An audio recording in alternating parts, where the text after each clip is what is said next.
One of the ways that God builds our love is by putting EGR people in our life. That means extra grace required. Extra grace required people around us. It's easy to love loving people.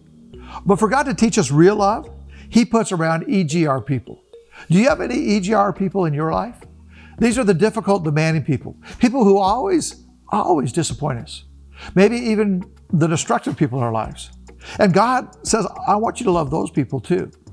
People who are hard to work with, are hard to get along with, right? They're cranky, they're irresponsible, they're immature, they have personality defects. The lights are on, but nobody's home. The elevator doesn't go all the way to the top. There are a few fries short of the Happy Meal, whatever you want to say, all right? Now, they may be deficient in some social skills, or maybe they're just rude and obnoxious. We know it's hard to love obnoxious people, especially obnoxious people who have an agenda. Those who are aggressive and pushy, they think that they're always right. They're self-centered. They're not thinking about anybody else. Others don't mean to hurt you, but man, they disappoint you. They let you down. They break promises they say they're going to keep. Or maybe it's more serious than that. They're unfaithful to you. They break vows that they made to you. Some want to harm you. There is evil in this world, and there are hateful people. And most of us have felt the consequences of them being in our life. Well, guess what? God says, love them. In verse 5 of that love chapter, it says, love, is not rude. It's not self-seeking. It's not easily angered. It keeps no record of wrongs. Wow. When these EGR people surround me and I've had it, I want to be rude. I'm angry. I'm keeping score on all the grief they caused me.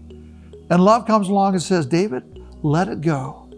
Don't keep records of wrong. You and I, we're called to forgive. Forgive even EGR people. This is how you graduate from just a bachelor's degree of love and get a master's degree in love. So, it's not all about EGR people, it's all about forgiveness. That's what Jesus calls us to do, to forgive, to not keep record of wrongs. Now, forgiveness and love, you got to understand, they go together, and that's what makes it a challenge. C.S. Lewis, he had this great quote. He says, everyone thinks forgiveness is a lovely idea until they have someone to forgive. In other words, that theory is great. Let go and let God.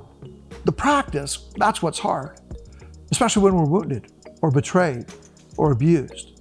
It's tough to forgive. We want to remember their wrongs. We want to get even. We want someone to pay.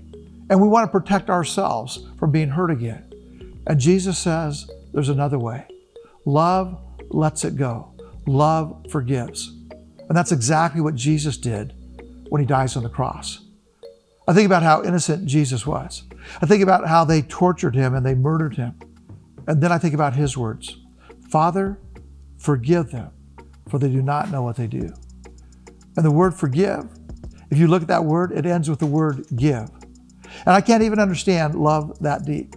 But when I see that, I know what love, I know what forgiveness can be. And we want to be the most loving people around. We want to be the most forgiving people on this planet. All we need to do is look at the cross. We just got to look at Jesus dying for our sins, for yours and mine, and praying, Father, forgive them. Let's be like Jesus today.